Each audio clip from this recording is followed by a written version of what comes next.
All right, welcome to chapter 7, new chapter.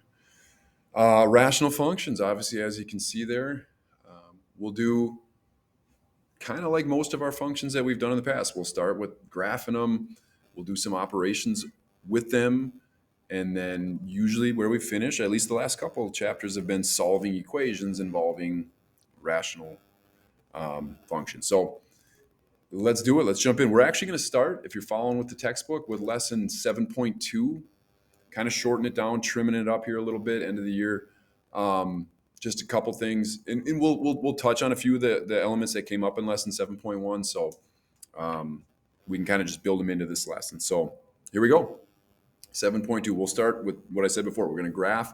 That's essentially the whole thing, and just learning how to make the graphs. Learning first off, I guess, what is a rational function, but then building the graph, looking at some of those kind of standard key features that we've seen, domain, range.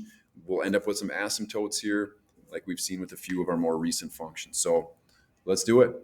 Okay, so in class we basically we started with this heading. That's good. What is a rational function? It's basically anything with the form f of x equals, right? So that's like our y equals, really taking one polynomial and putting it over another. That's what P and Q are meant to represent. It could be linear. It could be even a monomial, like something here where maybe the numerator is a constant. We could see a quadratic expression, a square root function, really any polynomial you want to put above another one. And so the numerator and denominator will work mainly with linear stuff today, putting a linear function over another linear function. But it doesn't have to be. Future lessons will work with other ones. The one kind of catch is we definitely, and it factors into how we're going to build the graphs, is because of the division, because it's a ratio, we don't want, and we can't have our denominator polynomial be equal to 0. Okay, so we'll start. This is something that comes up, inverse variation function that comes up in lesson 7.1. This is about as simple as we could get right here. F of x equals a over x, where a is a number, a constant, a whole number even, or an integer, a positive or negative number, over one simple input. We're not doing anything to the x, but x would be where we would input any numbers. So to make that as simple as possible for our parent function, we're going to say, hey, let f of x, right, just like we've got above here, equal 1. Let's make a equal to 1, and we'll put that over x. So what happens, what we would see here, in which we made a table in class of us kind of building a table.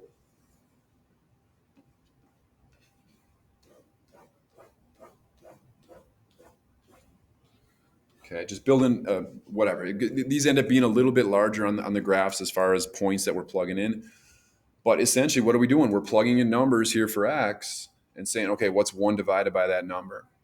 Now, the one number that we can't put in there is 0. So I'm going to kind of, and you'll see this, we'll do this for the actual graphs we make. I'm going to start kind of the middle of my table and say, okay, 0 is not a good number. If you tried to divide on your calculator and say, what is 1 divided by 0? It's going to say domain error or input error. So we want to start going, I think, both up and down from there. So if I jump up to letting x equal 1, 1 divided by 1 is 1. I let x equal 2, I get, okay, 1 divided by 2 is 1/2. And so on. We're going to see, let's do one more. Plug in a 3, 1 divided by 3 is, whoops, I was thinking 1/3. I wrote 1/2, or I wrote 1/3. My next one was going to be 1/3. Okay, so these points start to show up. There's 1, 1. There's 2, 1/2. And then by the time we get to 3, we're kind of tapering down close to that x-axis. This is one that's worth maybe looking at, plugging in some halves or some fractions. What is 1 divided by 1/2? It's going to flip that fraction over and actually become 2. So we end up with the point half, 1/2 up 2 right there. And if we did one more and said, all right, if I plug in a 1/3, 1 divided by 1/3 is 3, we actually get 1/3 up 1, 2, 3 right there. So we've basically built what's called a branch. If I connect my points, with a smooth curve, we'd end up with a shape like that. We're going to end up with the exact same thing going the other direction. So if I started with -1, -2, -3, I'm going to get the exact same outputs, except they're going to be negative. So -1, -1/2, -1/3. Where do those show up? That's -1, -1, -2, -1/2, and -3, -1/3. And we would end up with, if I plugged in a -1/2, with a -2 output and a -1/3, a -3. So that's where these show up: -1/2, down 2, -1/3, down 3. So our graph ends up looking like that. And I know I'm not showing anything that wasn't already there, but kind of where that came from. Basically, where did that graph show up? It still came through us plugging in x values, and in this case, doing 1 divided by whatever we plugged in. So this graph, the whole graph itself, you can see right here, is called a hyperbola. Some people say hyperbola, but I don't think that's correct. Hyperbola. 2 symmetrical branches. It's got some rotational symmetry. So if we rotated this, or even I guess more reflected it over our line here, y equals -x. But so there's some symmetry going on.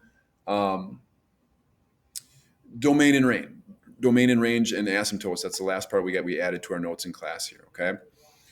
So the domain for our parent function, how we're going to write it, we're going to say the domain is just like we've been writing it, all real numbers, -infinity, right? If we say, hey, this graph is going to the left forever and it's going to the right forever, so -infinity to infinity, except there's a gap in it. There's one number included in the set right here, -infinity to +infinity, that actually isn't okay. Like it doesn't, that's actually not an output. We don't get an output. So we need to kind of follow that up and say x is not allowed. X can't be 0. Okay. So that's how we'll do it. That's how we'll list it in class. There's other notation ways to exclude a number from a data set or from a value set. We'll just say it like that. All real numbers, -infinity to infinity, except x is not allowed to be 0. X cannot equal 0. And it's going to change, so we don't fall into like, oh, I can just memorize this, because we're going to move these graphs. This is the parent function. We're going to translate it up and down, left and right, so it won't always be x equals 0.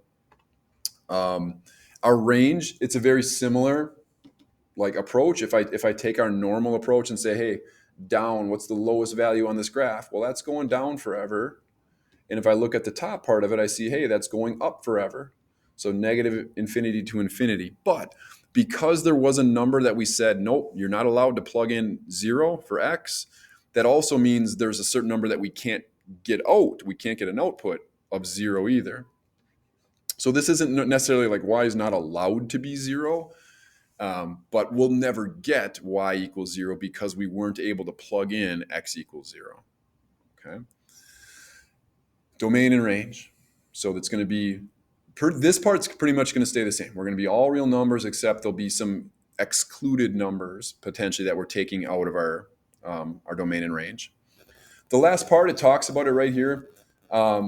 It's got, well, and right here and here, it's got asymptotes. Remember, asymptotes are lines that we would say a graph approaches but never crosses. So for us, we ended up with, and our parent function, there is an asymptote, a horizontal asymptote that has the equation y equals 0. That's the x-axis. And we also have a vertical asymptote on the y-axis, which has the equation x equals 0. I'll point it out, and it'll happen here in all the graphs we do. It's not a coincidence that our domain said, nope, x cannot equal 0. And that's why we have a vertical asymptote at x equals 0. So this number that we exclude here goes hand in hand with our vertical asymptote here, and same thing with our range. The number that we said it's impossible to get out is the same number where we're going to have a horizontal asymptote. You'll see that here with our next, all the graphs we do. So these are all features of every rational function graph that we'll make. They're going to have a vertical asymptote and a horizontal asymptote. We're going to plug values in. We're going to see these 2 branches. Our domain is going to be the same, except a number, and then range will be like negative infinity to infinity, and then we'll exclude a number. Okay. So that's a lot. Make sure we add, that's exactly what we did in class. Let's do some examples. All right. So as always, pause, get it set up, especially if you're working in your notebook, and um, let's go through how we would graph this. So one of the first things I think we'll do for every single one, if it's kind of nice to have a universal approach, is I know a lot of times we actually just start, hey, let's start plugging in numbers. Let's start plugging in numbers, and we will. That's how we're going to get it, but that's how we're going to build our graph. But I think the first things we should do is identify our asymptotes and our domain and range. So that all stems from everything. The whole feature of this graph stems from what are we not allowed to plug in for x. So on this one, keeping it kind of simple still, I see y equals 4 over x. So we say, hey, yeah, I know I can't divide by 0. What makes this equal to 0? Not a trick, 0. Okay, so 0, just like the parent function, is a bad number here. It's not going to allow us to get an output. So what that means, how that translates here to asymptotes, domain, range, is this: that if we're not allowed to plug in x equal to 0, that means we're going to have an asymptote at that equation, or at that line, x equals 0. Okay, that's going to be a vertical asymptote at x equals 0. Now, because we can't plug in a 0, that also means it's impossible to get out a 0. Think about it. 4 divided by what number is 0? We could sit here all day plugging in numbers. 4 divided by 4, 4 divided by 1. 4. Like we're never, it's impossible to get 0 as an output. The only one that would even kind of make sense would be 4 divided by 0, but that's not 0, that's undefined. So these are the two numbers the number that we can never put in, and the number that we'll never get out. So I know, kind of boring, it's exactly the same as our parent function, but we got to start somewhere. So we can put them on there as dashed. I think while we're doing that, that's the direct, like we just talked about, there's a direct link between these asymptotes and my domain and range. So we might as well just knock that out. I think that my domain is still going to be left and right forever. But I said it probably 2 or 3 times already. We're not allowed to plug in 0 right here. That means that we need to take that out of our domain. X cannot equal 0. And then we can do the range in the similar fashion, that we're going to be bottom to top, low to high forever, but we're never going to get 0 out. Okay. So it's kind of nice. I feel like that's usually, like, the domain, range, asymptotes are sometimes ones that we leave to the end, and we're like, oh, I don't know, is it this or this? Where if we can work that in as like our first thing we do, I feel like we're almost like, oh, all I got left to do is build the graph. So I'm going to take that approach on the next couple of graphs too. So what I usually do, I did it the same way for the other, the parent function. I usually kind of just know the middle of my graph. And I'm not saying you have to do it this way. In the end, you're going to pick values, but I would say 4 inputs per branch is usually like the standard, the minimum. So the tables I've got set up here is 8 points, which that's longer than some of the graphs we've done. Sometimes we've gotten away with just plugging in 4 points total. This is 4 per branch, so you're talking potentially 8 or more points. But you'll see once we kind of get going, they actually do go relatively quick. It's calculator operation on some of it. So what I did here was split and just said, what's the bad number? So in this case, 0. That just reminds me that it's not okay, or maybe put it up here by your x's and say it's not okay to plug in a 0. And then I'm going to branch up from there. I'm going to go up, and I'm going to go in one direction from there. So I think 1, and now here's where I start to look. You can still be strategic. We don't just have to go 1, 2, 3, 4. I might look at, I think 1 is fine, because I can do, if I plug in a 1, 4 divided by 1 is 4. I think 2 is a good number to plug in. 4 divided by 2 is 2. I might skip over 3. It's 1 1/3. It's not a terrible number, but if I can force nice outputs, maybe I should. It's kind of nice to be able to do that. 4 divided by 4 is 1. And then, if I'm thinking of nice numbers, why don't I jump all the way out to 8 and say 4 divided by 8 is 1/2. So I'm going to leave that as just 4 divided by 8, or 1/2, just like that. So that's the right side of my branch there. I would say let's put those on the graph. 1, 1, 2, 3, 4. 1, 2, 1, 2. 1, 2, 3, 4, 1. And then 10, 9, 8, 1/2. I just know that this window goes all the way up to 10. So I think we're okay there. We didn't necessarily have to plug in any halves or anything like that. I'm going to connect my points, smooth curve. We know what the asymptotes, we shouldn't be crossing those lines. All right. Now going the other way. Now both this one and the parent function work out well in that as far as my work almost gets cut in half because we haven't translated, we haven't moved anywhere. So now it's really just going to be the opposites of all these numbers. If I plug in -1, I'm going to get out a -4. I plug in a -2, I'm going to get a -2. So it's going to work that way. I can use these outputs here to help me, but that isn't always the case. It's not always like this 2-for-1 special like we saw with parabolas. So I graph this way: -1, 1, 2, 3, 4, -2, 1, 2, -4, 1, 2, 3, 4, -1, and -8. So 10, 9, 8, 1/2. So I end up with a pretty decent looking graph there. I've got my table to confirm all my points. We already did the asymptotes, domain and range. That was kind of the front end work. We're good. There's nothing else to do. We've graphed it like it said to do and identified its features. Not bad, right? Okay. We got to level up a little bit. I don't think that shouldn't be too bad for anybody.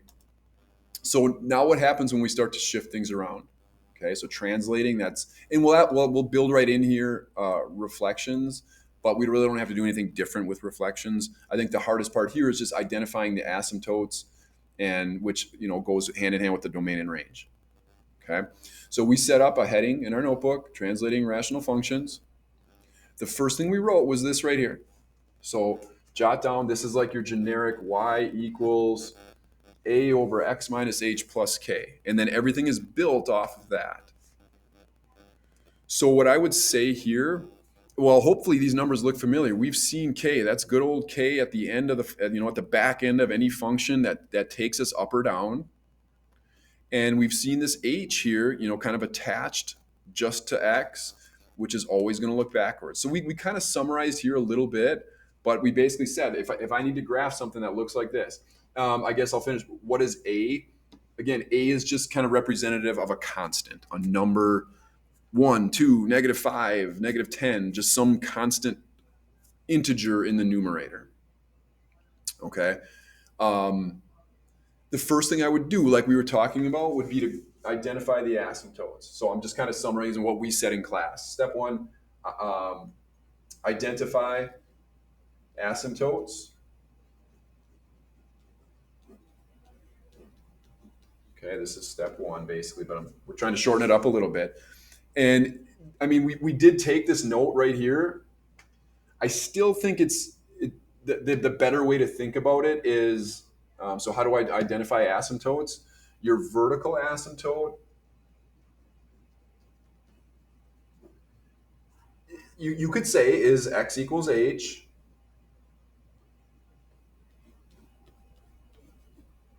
That's the one that looks backwards, let's even say that, looks backwards. Right? We know that if it looks like -6, that actually took our graph to the right 6. Even that, though, it's like, man, Mr. Kroll, do I have to memorize x equals h? It seems like a lot. I think the easiest way with your vertical is ask yourself, just like we did in the last one, what makes denominator equal 0? That's what it says. I know I got kind of scrunched there. That says, what makes your denominator equal to 0? And that'll always, whether it was here, whether it's some of these future ones, it's always going to be your vertical asymptote is going to come down to what makes your denominator equal to 0. That's where you're going to have your gap. Okay. And then our horizontal,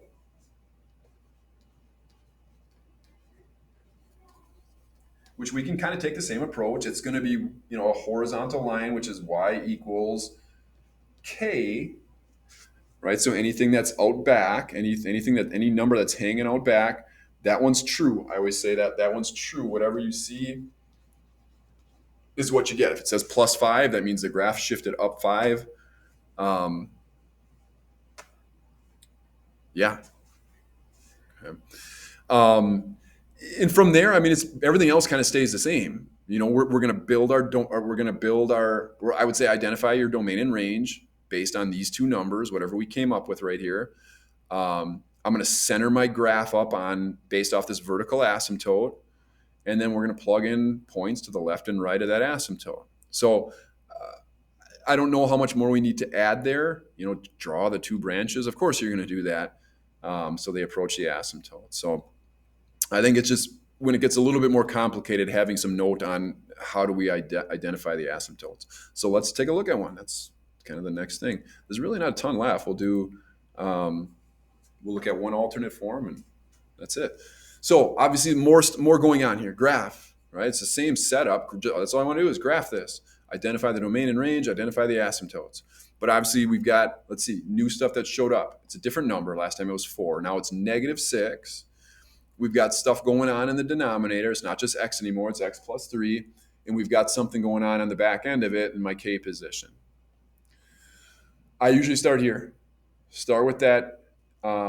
What can't x equal, right? If I'm taking that approach of what is the bad number here? What is going to make this whole thing equal to 0? Not 0 anymore. 0 is fine to plug in here.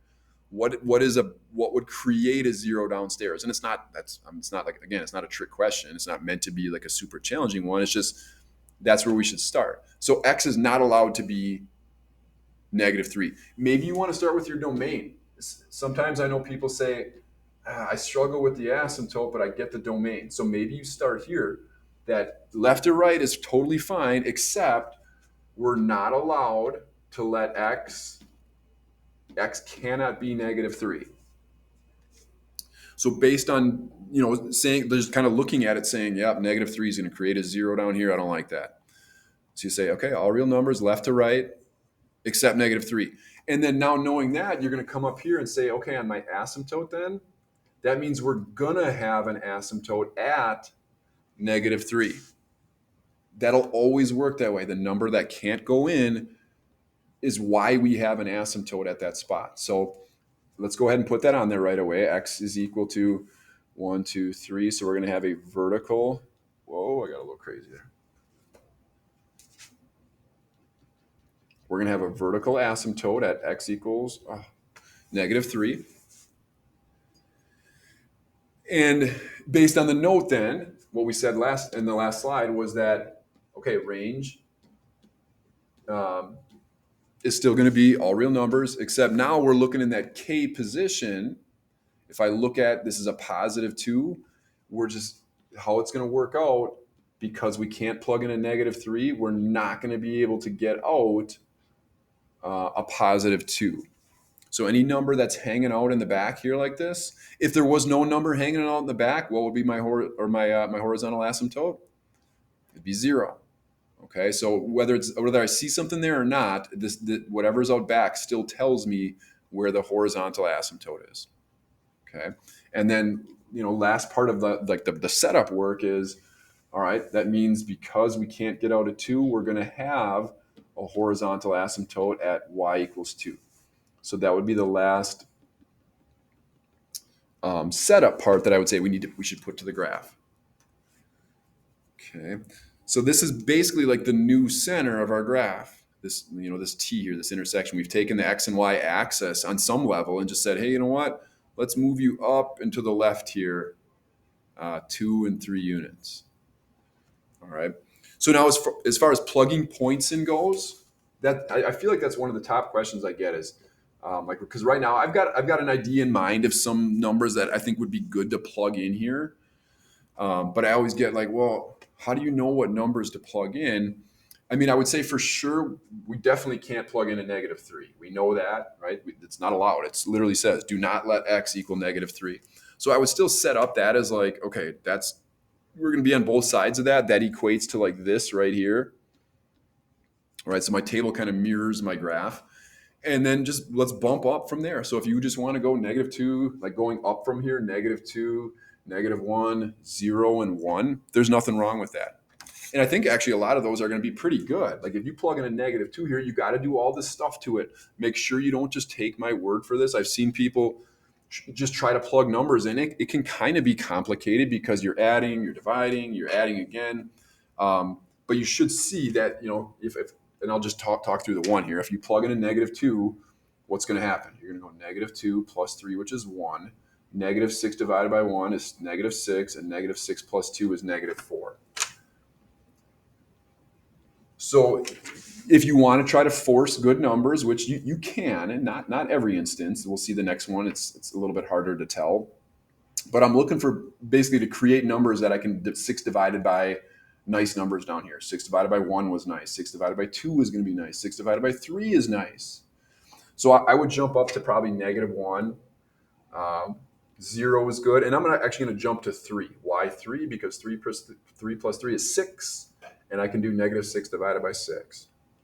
So I actually did these beforehand, just so you're not like, Mr. Kroll's a wizard at this stuff, just to save the video time here a little bit, keep it short. But that's what you should be getting when you're plugging in those numbers. So let's graph it. And even here too, I've screwed this up, admittedly. You're still working off the original X and Y axis. Sometimes I'll like use this as my XY axis as like the origin, go like left 2, down 4. That's not right. So you're still going to work off of right here, -2, 1, 2, down 1, 2, 3, 4. If I can click there. Oh, I thought I could click it. Never mind. What do we got? 1, 2, 1, 2, 3, 4. No, that's bothering me that's like that. Okay, back to, let's plot them on there. -1. So -1, -1 is right there. 0, 0 is right there. And then 1, 2, 3, 1. So I still think in the end, I get a pretty decent shape with those 4 points. We kind of know it's going to approach the asymptotes. What I don't want us doing is this. I'll do it in brown. That can't be your graph. Oh, it doesn't show up very good. Don't let your graph look like this. Whoop. There's my graph. There's my hyperbola. That's just crummy. Let's try to fill up the windows. I'm not saying you need to plug in 20 points, but we should do more than just 2 tiny little caterpillars in the corner there, okay? So again, if I stay symmetric with how I plug these in, what did I do? I went from -3, I went up 1, up another 1, up another 1, and then jumped 3. If I do that same thing, so I'll go down 1, let's change colors here. Down 1, down another 1, down another 1, and then jump 3, I can still kind of keep that symmetric deal here where these should be good numbers. And again, negative, why am I jumping out to -9? Because -9 plus 3 is -6. -6 divided by -6 is 1. 1 plus 2 is 3.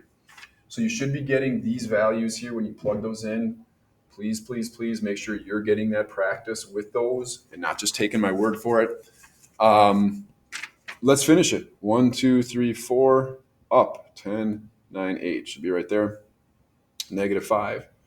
Up 1, 2, 3, 4, 5. -6. 1, 2, 3, 4. And 10, 9. Up 1, 2, 3. There we go. Arrows on both ends indicating left to right forever.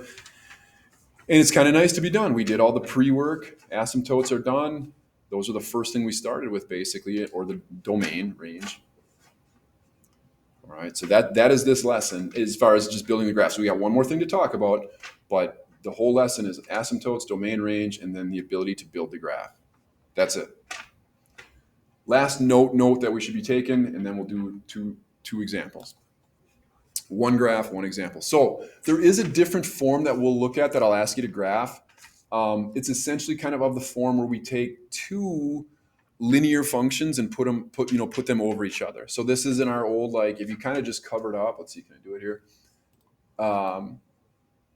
This looks like, it's not the same letters, but it's darn close. Y equals mx plus b, right? That's a line. And then same thing on the bottom. Oh, how can I do this? There we go. That's like y equals mx plus b. I know they're different letters, but it's of the same form. So you've got like a linear function over a linear function. That's going to take on the same qualities of the hyperbolas we were just graphing. Okay, so we added, like for your notes, heading alternate form. We added this at the top. We did say, okay, because basically, like to do this, how did we start all these graphs? It's the same thing. Identify your asymptotes. Asymptotes. But I do need a slightly different approach here because you're not going to see anything in this K position. That K has kind of been built in to these numbers A, B, C, and D. Okay, so we wouldn't see something out back like that. So the horizontal is going to be a little bit tough, just different. I shouldn't say tougher, but just different to identify. Let's start with vertical. That's usually where we start. That's where we're going to have, that's where we're limited on our restrictions. So vertical, let's just abbreviate, asymptote. How do I find that? It does give me this formula, which I'm not a huge fan of. X equals the opposite of D divided by C. What am I going to tell you? It's the same as before. Anytime you want the vertical asymptote, you're asking yourself what makes denom equal to 0. Oh, same as before, question mark. I ran out of space. But that part doesn't change. So we take the exact same approach there. What makes your denominator equal to 0? It's this horizontal one that we should say, okay, that we at least need to write down here. So for our horizontal, we can write that y equals a over c. Now, I don't think it's great just to memorize like, oh, a over c, what the heck is that? I guess what we had talked about in class, as long as you have it written in this y equals mx plus b form on both spots, you're really just looking at those leading coefficients. Like what would be your leading coefficient of your numerator over your leading coefficient of your denominator? Or your slopes is another way to kind of think of it, even though they're not really the slope. But so a lot of times what we'll do is just say, okay, hey, look at those two numbers there. It's that over that. That's your horizontal asymptote. Okay, and that's kind of it. Let's build one. I think it's a little bit more complex as far as plugging numbers in, so I'll give you just some advice, some suggestions there. Let's do it. All right, so you can see what's going on here. Graph this y equals, and again, if I cover up this part of it and say, all right, that's 4x minus 2. That's a linear function, and then I take that off and say, let's cover up the top. That's y equals x minus 1. So you've got these two linear functions kind of over each other. Identify the asymptotes, identify domain and range. Here we go. First thing I'm looking at, I see that denominator, x minus 1. I know right away, oh, there's a bad number there. X can't be equal to 1. So why don't I start like the last one? I kind of like this way a little bit better. Instead of maybe the asymptote, I feel like it makes a little bit more sense, at least to me, that I can look at that and say, all real numbers except x is not allowed to be positive 1, because 1 minus 1 is 0. That's not okay. And then I use this, the stuff that I said was just not, like I just said was not okay. That actually becomes, that's my vertical asymptote at x equals 1. Oh, I get a little crooked again. Okay. And then as far as range, this is the one that's a little bit different. I would probably, just for the sake of it, put a little 1 in front of that. But we said, look at the numbers that are right out in front of your x's and use their signs. So I've got a positive 4 over positive 1. Sometimes we'll even put that little box around and just say 4 over 1. So that's how I'm identifying my range or my horizontal asymptote. So you'd say, okay, great, all real numbers, negative infinity to infinity, except y cannot equal what? 4 over 1 or 4. All right, so we'll end up with a horizontal asymptote at that line of y equals 4. All right, so let's see, 1, 2, 3, 4. So we're seeing, what happened here, basically, what happened to my origin. It went up 4 and over 1, which, again, connected here and here, but it doesn't necessarily show up in the, just by glancing at it, right? If you looked at this 4x minus 2 over x minus 1, it doesn't just jump out and scream, oh yeah, take your graph and translate it up 4 over 1, right? Knowing what we know, sure, we figured that out, but yeah, there we go. All right, last thing with the plugins here. Here's my suggestion. Here's my tip. I'm going to start it exactly the same. I'm going to split this down the middle and say, all right, x is not allowed to be 1. This is probably 1 because it's a little bit harder, even like just me looking at it, like, okay, this divided by this. I don't know what I'm dividing. You have to kind of calculate each one. So one like this where I've got x's above x's, I usually just jump and go consecutively. All right, so I'd go like 2, 3, 4, 5. Right, starting with 1, that's the bad number. But here's my tip on plugging them in. Absolutely, you can use the calculator, but you got to plug in here and here both numbers. What I usually do is for the numerator, I do all those plugins. So I'm going to do it below here. If I plug in a 2 in the numerator, what do I get? 4 times 2 is 8. 8 minus 2 is 6. And then I just do all the numerators first. Okay, 3 times 4 is 12. 12 minus 2 is 10. And you're going to see actually what's happening with these numbers. 6 went up to 10. If you're going to guess here, what happens with the next one? It goes up to 14. Plug in a 4. 4 times 2 is, or 4 times, plug it in right here. 4 times 4 is 16. 16 minus 2 is 14. Sure. Guess what's the next one's going to be? We went up plus 4, plus 4, plus 4. Why am I saying plus 4? Because I'm cheating a little bit. I don't have these written down, but I'm using the slope here. There's a slope of 4 in that numerator. So once I get my first one, I plugged in a 2. 4 times 2 is 8. 8 minus 2 is 6. I went up by 4 every time just because I was going up by 1 here. So plus 4, plus 4, plus 4. So you kind of save yourself a little bit of calculation maybe. And then I repeat that process now with the denominator. Plug in a 2 downstairs. 2 minus 1, 1. And now without even plugging in a single number again, I know that, oh yeah, there's a slope of 1 right here. So each one of these, the denominator should be going up by 1 every time. Now you could double check me. It doesn't hurt to double check. But that's what you should get. That's what you'd end up getting. I know this first time you're like, Mr. Kroll, I've already had this done. I plugged them in my calculator already. But I'm just kind of going slow here so you can kind of see what's going on. And then obviously the last part is I'm still probably going to need the calculator in the end. So I'm not like working some math magic here. But a couple of them I can do without the calculator. 6 divided by 1, that's 6. 10 divided by 2 is 5. Even these ones aren't terrible. What is that? That's 4 and 2/3. 3 goes in there 4 times. 4 and 2/3. And this one's not bad. That's 4 and 1/2. So that's my approach. If you were like, well, I don't get what you just did, use your calculator. You'll be fine. Graph them like normal. 2, 6. 1, 2. 1, 2, 3, 4, 5, 6. 3, 1, 2, 3, 4, 5. 4, 1, 2, 3, 4. And 2/3. 1, 2, 3, 4 and 2/3. Whoop. And then 5. We're just over. There's like my 1/2. So I think we're okay there. Like those points are still fine. We're up in this quadrant here. One thing worth noting, sometimes I'll see on like a quiz, somebody ends up with a graph. I know I haven't even done this other branch yet that does this. That'll never happen.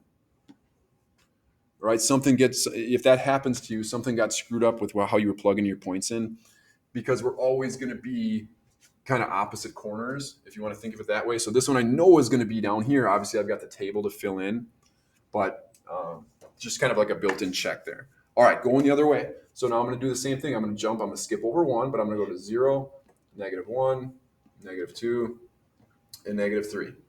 And if I do the same thing, just start with your first one. If I plug in a 0 up top, I get -2. Now just make sure we're going the other direction. So instead of going up by 4 every time, we should be going down by 4 every time. So -6, -10, and -14. Those are my next couple numerators. Okay, plug in a 0 downstairs now. 0 minus 1 is -1. And again, we're going down by 1 every time. -1, -2, -3, -4. So I really didn't have to plug in much there. Other than right now, if you need to do these on your calculator, 2 divided by 1 or negative 2 divided by negative 1 is positive 2. Negative divided by negative here is 3. This one we got positive 3 and 1/3. 3.33333. And then the last one, what do we got there? That's another half one. What, 3 1/2, 3.5? So there we go. So graph them 0, 1, 2, negative 1, 1, 2, 3, negative 2, 3 1/3, and negative 3, 1, 2, 3.5.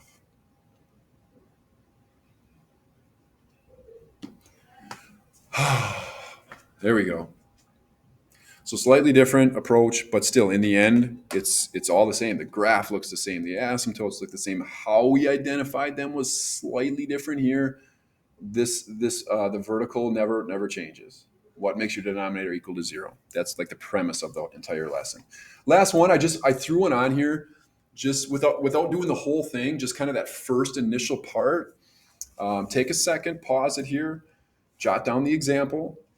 Here's whatever. And all I'm asking you to do is kind of the pre-graph work, okay, just to see what you get. And I picked 2 that were just, I don't know, we'll see. Hopefully we do all right with them. Here you go. Here's your solution. So there's a significant difference. I know they kind of look like, oh, okay, these look the same. But the thing we really got to watch out for is x's above x's in this one. That's that second approach.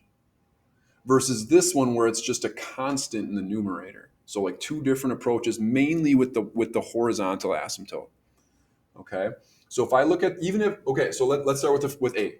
I'm trying to do the domain. I say, all right, I know the domain is going to be all real numbers left to right, except x is not allowed to be a certain number.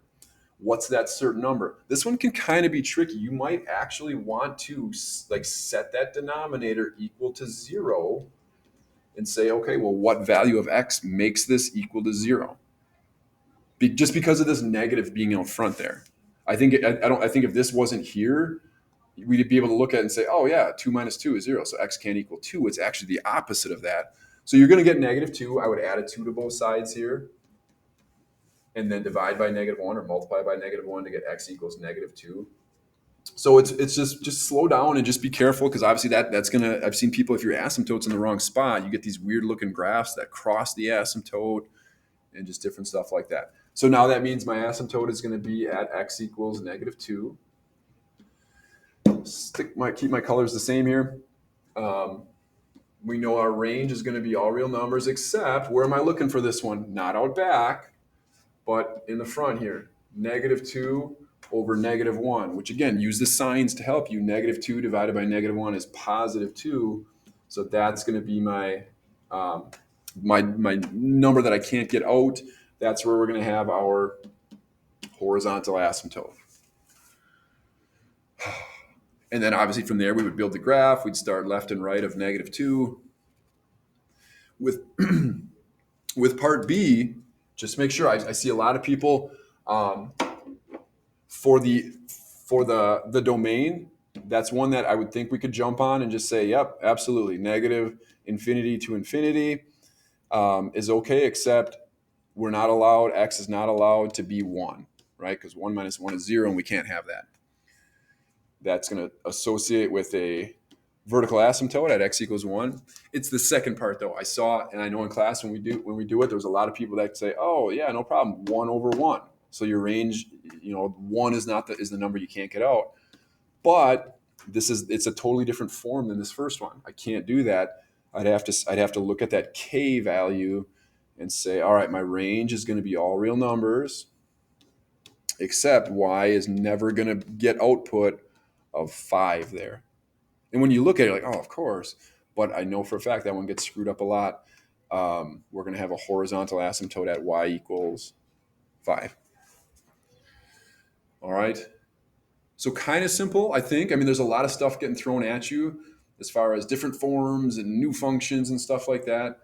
But I like that at least it's consistent as far as like every problem essentially looks the same. Tell me your asymptotes, tell me your domain, tell me your range, build a table. The graphs are all going to look the same. Look at all that hard work we put in there. Look good, don't they? So I think that's it. I mean, we hit the big ideas. It's basically graphing, domain, range, asymptotes. Oh, if I didn't get that point across, you missed the point of that lesson. So that's all I got for you. Lesson 7.2 in the books. I will see you in future lessons.